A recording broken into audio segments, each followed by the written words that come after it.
Hello বন্ধুরা, মাছ শিকার তো আপনারা কম বেশি সবই দেখে থাকেন। এগুলো জাল দিয়ে মারা হোক বা বড়শি দিয়ে মারা হোক।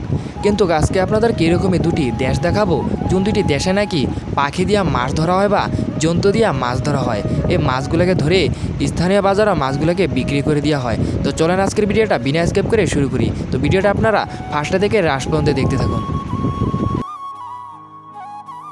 এটি হলো চীন দেশ। চীন দেশের মানুষরা মাছ ধরার জন্য কোনো বড়শি বা জাল ব্যবহার করে থাকে না। তারা মাছ ধরার জন্য ব্যবহার করে থাকে পানকোয়ারি পাখি। তারা পানকোয়ারি পাখি নাওয়ে করে নিয়ে চীন দেশের বড় বড় পাহাড়ের মাঝে নদীগুলোতে তারা নিয়ে যায় পানকোয়ারি পাখি নিয়ে মাছ ধরার জন্য। পানকোয়ারি পাখি দিয়ে মাছ ধরার জন্য প্রথমে পানকোয়ারি পাখির গলাতে একটি দড়ি বাঁধে দেওয়া হয়, যাতে পানকোয়ারি পাখিগুলো মাছ ধরে মাছগুলোকে গিলে না খেতে পারে। পানকোয়ারি পাখির গলাতে যখন দড়ি বাঁধা কামটি হয়ে যায়, তখন এই পানকোয়ারিগুলোকে পানিতে ছেড়ে দেওয়া হয়।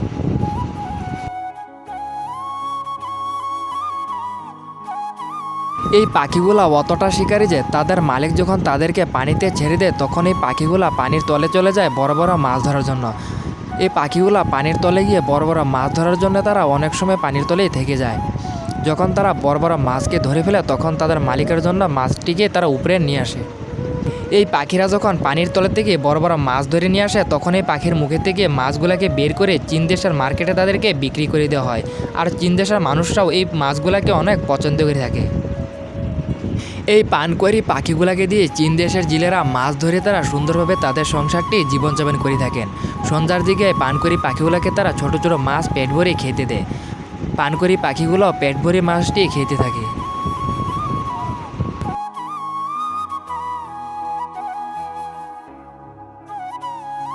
যখন সন্ধ্যা হয়ে যায়, তখন এই পানকোয়ারি পাখিগুলোকে একটি লাঠির উপর এভাবে বসে তাদেরকে ঘরে নিয়ে যাওয়া হয়।